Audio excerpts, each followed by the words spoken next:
Hey everyone, we're the Violet Reality. I'm Casey Rain. I'm Kim Camellia. And welcome to This Week in Prince, episode 12. Hope you guys all enjoyed last week's episode, our Prince Forever release special. Yep. If you didn't watch that, go back and watch it because it is awesome. It was probably our fastest growing episode to date as well, so thank you all very much for that. This is going to be our first ever December episode of This Week in Prince. Yep, hope you've all had a good start to December. Let's kick it off with the big news of the day, and that is Sign of the Times has been announced to be inducted into the Grammy Hall of Fame. Now, I can't think of any better Prince album that needs to be inducted than Sign of the Times. It's my favourite album. It is just a tour de force of his genius and brilliance on every level.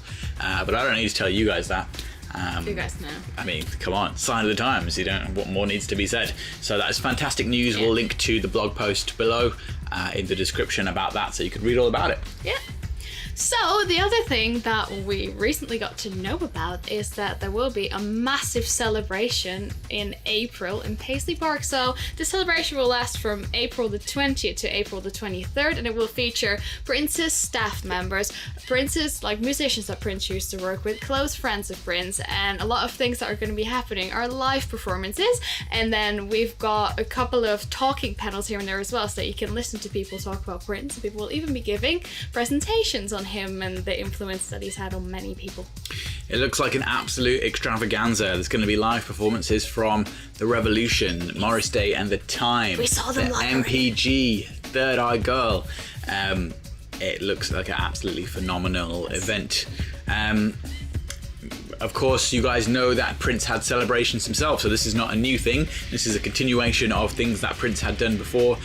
In the early 2000s, he did several celebrations where fans could come to Paisley Park and there would be live performances and whatnot, just like this one.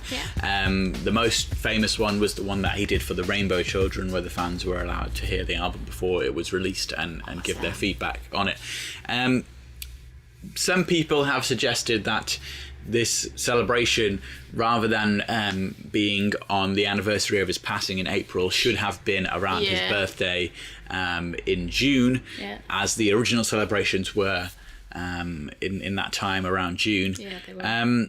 There's a lot of debate about this, really. Some people feel that it might be a little bit weird to be celebrating and whatnot around the time of his passing. Other people point towards that interview that he did with Mel B from the Spice Girls at Paisley Park, where he did say, I'll celebrate the day I die. So, of course, there's two schools of thought about this.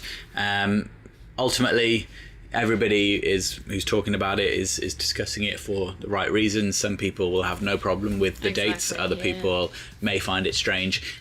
We'd like to know what you think. So Tell put us what you your think. comments below. Should it be in April or should it be in June? Let us know. Some people have voiced their concerns about the pricing as well, considering the fact that the regular tickets are $500 each, and then the VIP tickets are $1,000. So for people that, don't have that much money to spend or need to make a huge commute, like need to go on flights, need to book their accommodation to stay over as well, they might not be able to afford that. So we'd like to hear your opinions on what you think about the pricing, like whether it should be less or like whether you're okay with it, because it's a 3-day event. Let us know. Yeah, I think one thing that could be a good idea if they do this in future is if they negotiate some kind of deal with the town of Chanhassen to get group accommodation and things like that. And obviously Paisley Park now is a big tourist attraction for the city of Chanhassen.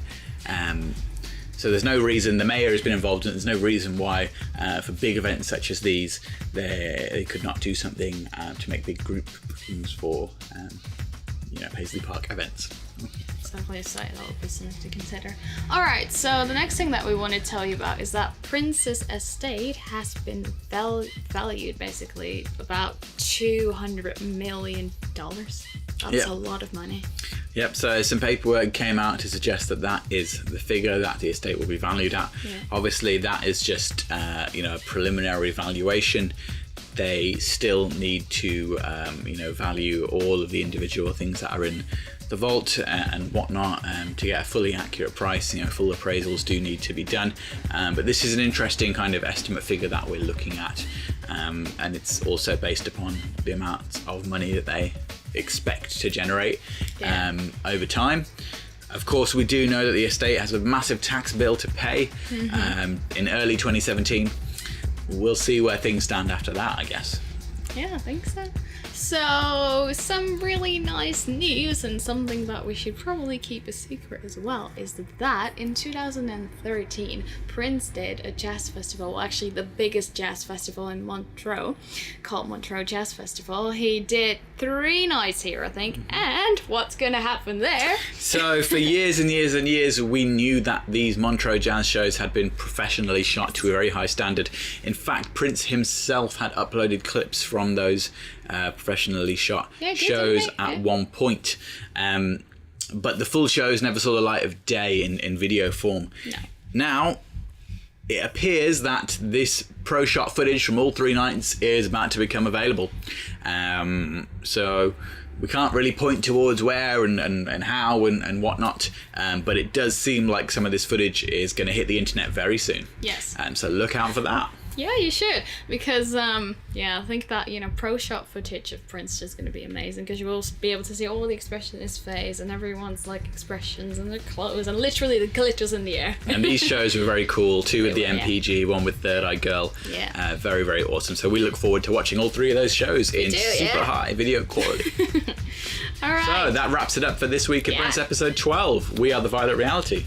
I am Casey Rain. I'm Kim Camelia, and we'll see you next week. Don't forget to like, share, subscribe, comment, and all that stuff. Yep. Catch you later. Bye-bye. Bye.